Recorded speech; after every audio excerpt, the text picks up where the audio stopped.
What is up, Siege fans? Welcome to Operation Neon Dawn, our final season of Year 5 of Rainbow Six Siege. I'm your host, Seltzer, and today we've got a lot to cover. We've got a brand new operator, we've got a new map update, and we've got new gameplay updates coming very soon. But before we get a deeper look at the new season with our development team, we've got Chris Waters from Ubisoft News here with the breakdown.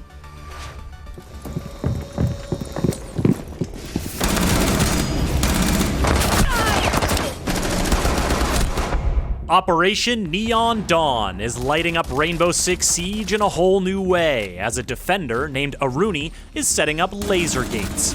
Angry laser gates. Look, I know they seem cool and kinda synth-wavy, but attackers, please don't touch them. I promise you it's for your own good. These gates have it out for drones, utility projectiles, and anyone on the attacking team, making Aruni a powerful architect of defense. Neon Dawn is also bringing a skyscraper map rework, as well as some key gameplay updates, including a nice little upgrade to Hibana's X-Kairos launcher. As the final season of Year 5 of Siege, Neon Dawn is definitely going to punch above its weight. Aruni is a medium-speed, medium-armor defender from Thailand who can slow down, stymie, and seriously singe attackers with her Surya gates. She can drape them over a soft or reinforced wall, set them up on windows, or use them to protect hatches, and they will completely cover the area. When she deploys them over doors, however, they leave a gap at the bottom for drones or nicely aimed projectiles. Attackers will need to take advantage of that gap because the laser grid of a Surya gate will destroy any drone or utility projectile that hits it. And if an attacker touches it, it'll take a substantial bite out of their health. See, when a Surya gate destroys something or zaps someone, it deactivates temporarily to recharge. So, once an attacker uses some utility like a grenade or a gadget, or burns some of their health to take down a Surya gate, that doorway is just a doorway again. Keep in mind that there is a short delay from zapping something to deactivation. This short delay is all Aruni needs to get her speedy P-10 Roni submachine gun or her big, bad MK-14 EBR marksman rifle trained on the door in question. The first DMR to be wielded by a defender is not to be taken lightly, and Aruni always has her PRB-92 sidearm standing by for close encounters. Influencing where encounters happen is one of Aruni's biggest strengths, as her Surya gates help the defending team reconfigure the map to their advantage. You see, while attackers get hung up dealing with laser problems, defenders can waltz right through. The Surya gate turns off when a defender is close, making them perfect for protecting your rotation holes. Just be careful not to set up an ambush too close to one while an attacker is nearby, or you may give your position away by turning off the gate. Even if the attackers do shut down a gate, Surya gate generators are indestructible, but while the gate will recharge, it won't reactivate automatically. Defenders will have to wait until the sparking effect stops and the generator flips open again. Then they'll have to shoot it to get the grid back online. Surya gate active! And if Aruni ever decides to shift her defensive focus, the generators can be picked up and repositioned at will. The power of the Surya gates to disrupt attackers' plans and movements, plus the added barbed wire or proximity alarms in her secondary gadget slot, make Aruni a formidable asset to any defending team. Oh, and one more thing. You've seen that Aruni's prosthetics give her melee attack a little extra flair, but on the test server, she'll have some extra destructive power as well. PC players can download the test server for free and take Aruni's wall-bustin' left hook for a spin. Just be sure to send the dev team some feedback and let them know what you think. Reloading ammo.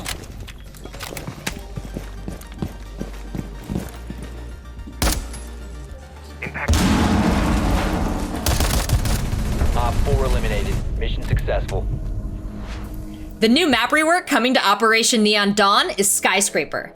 Now, this one took a little extra time to get right, but we're really pleased with how it turned out. For more information on the new Skyscraper, here's level designer Nicolas Jolicoeur. Well, one of the first things we did was to have a little less windows in certain areas so that the crossfires are not as deadly as they used to be, which really helps. Also, there are certain balconies that we removed so that attackers are less likely to stay outside and just stay at the windows. The whole exterior wall of Karaoke, that was where there used to be a balcony. That whole balcony side, we removed that. So the only way to be on that wall to come into one of the windows is through rappelling. The whole restaurant area, what is interesting is that we've cut the restaurant part in half. So you got the bars. So now we have, would say, like the cocktail bars, and now we're gonna have a sushi bar. And then you're gonna have a double door that will send you into the restaurant area where you have the bathroom. So that really makes it so that you're less in the feeling that you have angles all over the place, as much for attackers or defenders. When you would be in restaurant, you felt like everyone could see you from anywhere. We've added a whole new connection. I find that that's the most exciting part of all of our changes. On the second floor, if you remember, Dragon used to be exterior. Well, now it's interior. And we've added a new small section outside of it named Shrine. And now, thanks to that, we now have a connection where you could go from the VIP clearance, go through Dragon, and get all the way to Tea Room. So with this new connection going on, there are so much more possibilities for as attackers and defenders to create new strategies. And it makes it much more exciting. So we still have those very nice rooftops on either side, which you still don't have access to. But in the middle, right over Dragon and Terrace, now you could rappel on top of that roof to help you be able to get to the other side of the map much quicker. If you remember correctly, bedroom and bathroom used to be a little claustrophobic. Now, which is fun with the new layout that we got, it's still sort of similar to what we have, but it breathes so much more. And you have new ways of attacking it now. So you've got an entrance from delivery room that now has a destructible wall with it. There was something that no one enjoyed. If you remember correctly, there was the back stairs where all you had to do was stay down on the stairs and you could see underneath the barricades of the door and you could shoot anyone that was coming through there. Well, now that's changed and there's no more of that going on. I mean, it was like, it's a slight change, but it really makes a huge difference. Thank you, Nick. Next up, we have game designer Emilian Lomé and our writer Gary Astleford to tell us more about our newest defender, Aruni. Core aspect that we want for Aruni is to be an architect of defense. It is a role that emerged in Siege very early. Mira, Castle, and also Smoke was also dedicated to that due to the combination of SMG and shotgun. And that specific role is something we really like in defense, and we wanted to make a new one that would join this club of operators that we call architects. Going with this laser gate, with this proximity detection, means that if a defender gets close, the laser can turn off. So it is not a symmetrical relationship like with Castle. If I block a doorway with Castle, I block it for everyone. With Aruni, I can block a rotation, use it as much as I want, and the attacker is going to have to face the challenge, not me. It's a layer thing. You have the wall, you have the reinforcement, and then you have the laser grid. So you can have all three of them at the same time. You can breach the wall, and then behind the attacker is like, oh well, now there is an Aruni gate that is also preventing me from moving forwards. An extra step for me to deal with. Same thing for hatches. You can have the hatch reinforced and the laser underneath it. The choice is going to be important. Going for a wall will oftentimes mean using more of them. If you're in consulate garage, you can do that, but that's all of your gate, or just the wall, instead of protecting kitchen or server with it. We want you to make choices. We want you to be able to protect walls better, but doing this brings a diminishing return. The interaction of the laser is a critical component, so we wanted everyone to be able to deal with lasers. We want to always have an option, or almost always. The level of safety provided by Aruni is not the same as Castle. Those two, we wanted those two to be very different, but this thing does not block bullets, does not block vision, and technically doesn't block people either. But it's, again, a deterrent. You need to play on the mind of the attacker to win this, not just on, okay, this is blocked. The point is, we don't really want this, okay, I'm tossing my utility there, it's done, I'm doing something else. No, it's like, okay team, we're going to go through that door and secure the floor together, and once that's done, we can move forward. So we want Aruni to create those moments again and again during a round, It's something that creates moments, 30-second window for the attacker to execute, the same way they would on an objective room. Finka is a great way to just push through the gate, take the damage and soak it with the extra health, and at the same time, surprise the defender because you did something they'd probably never expect. Aruni is both an easy gadget to get rid of and also a big challenge to actually maintain this state of it's no longer there. Considering the character we made, we allowed her to have like a stronger punch, and when she does another wall, she creates openings.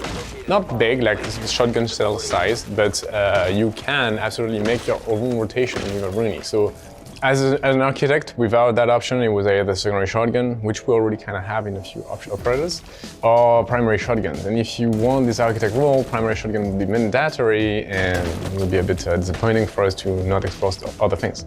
Right now we can.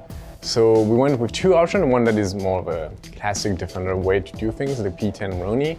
But we also are trying something new here, and we're bringing a DMR in defense. She has access to the MK14, and I'm really curious to see how that goes.